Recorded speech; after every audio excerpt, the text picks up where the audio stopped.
Dans cet exercice, il s'agit de manipuler un théorème du cours, c'est le théorème 20 dans votre polycopier de cours, qui raconte la chose suivante. Quand vous avez une fonction intégrable sur un segment AB, et phi une fonction continue sur un segment qui contient l'image de AB par F, alors phi rond F est intégrable sur AB.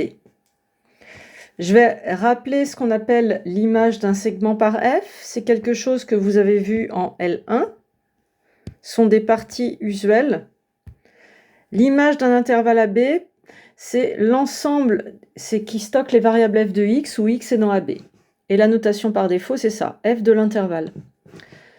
D'après le théorème des valeurs intermédiaires, quand une fonction est continue, f de AB c'est un intervalle et c'est même un segment. Par exemple, x au carré, eh bien vous voyez que l'image, c'est tout ce qui stocke les valeurs f de x, c'est 0,9. Donc c'est pas forcément l'image des bouts. Alors attention, dans ce théorème, ne faites pas de raccourci. Vous voyez, il ne suffit pas que phi soit continu sur l'image de AB par F.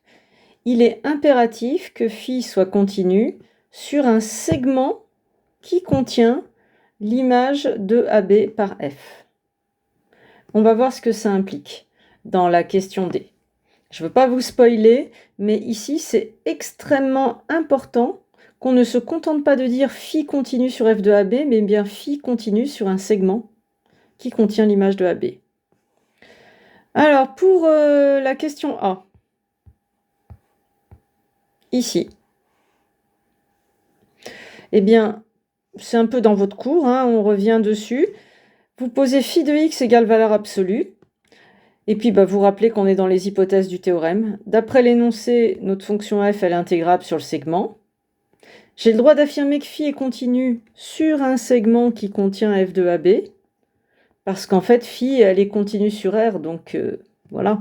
Et puis, comme f est intégrable, elle est bornée, donc il y a bien un segment qui contient f de AB, et phi, elle va forcément être continue dessus.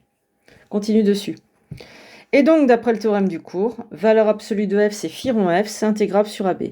Donc en fait, l'astuce, c'est de faire apparaître ça comme la composée d'une continue, d'une intégrable, et de vérifier que la continue phi, elle l'est sur un segment qui contient l'image. J'insiste.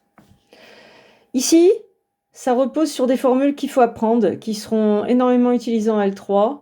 Max FG et min FG, ça s'exprime avec valeur absolue, il faut connaître les formules par cœur. Voici les formules, elles sont faciles à démontrer. Vous fixez x, vous supposez f supérieur à g, vous regardez ce que ça donne, ça. Quand f est supérieur à g, eh bien f moins g est positif, donc la valeur absolue se réduit, et vous tombez sur f de x. Puis si vous supposez f de x inférieur à g de x, pareil. Donc en fait, ce sont des formules très faciles à prouver, mais il faut les connaître.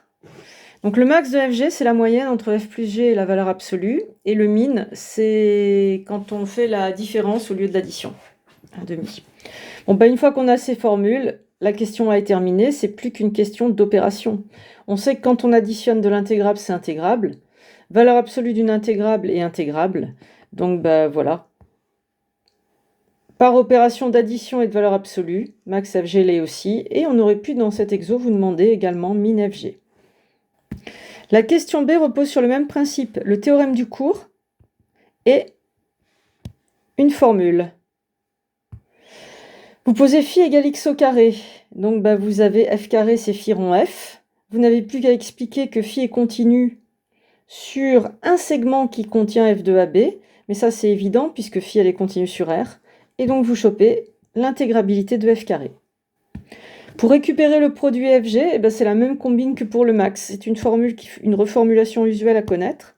C'est que f fois g, si vous le voulez, c'est un quart de f plus g carré moins f moins g carré. Et là, il faut commencer à prendre ça par cœur. Même chose, ce sont des formules qui servent souvent en intégrale de Lebesgue en L3. Et donc une fois que vous connaissez ces reformulations, vous concluez par opération. Opération de carré et soustraction, addition, et le produit fg est intégrable sur le segment AB.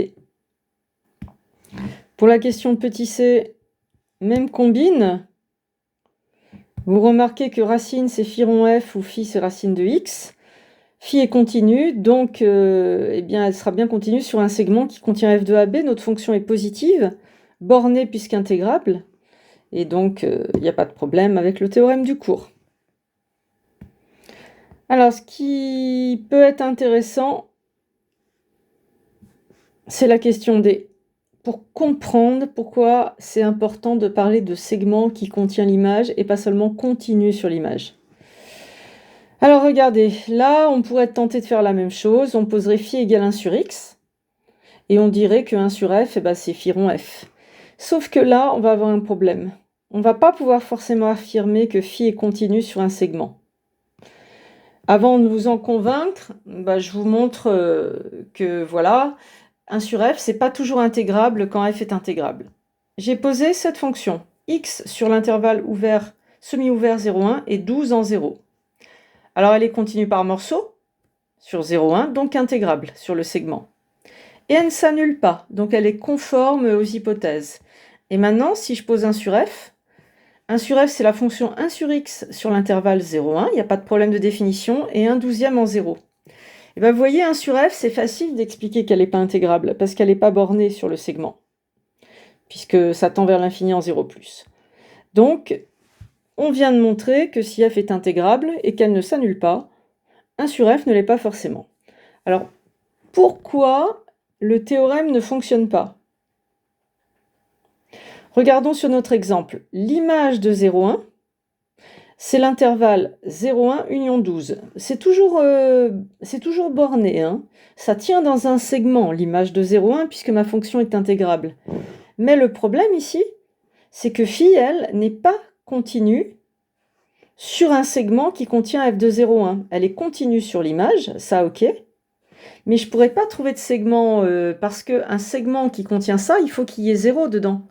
Or, ma fonction phi 1 sur x, il y a un problème de définition en 0. Donc, je ne pourrai jamais trouver de segment qui contient l'image sur lequel phi est continu. Et c'est pour ça que dès le départ, j'ai attiré votre attention. Il faut vraiment rédiger les questions ABC avec cette histoire de segment qui contient l'image. Voilà pour cet exercice de TD. Bon courage pour vos révisions.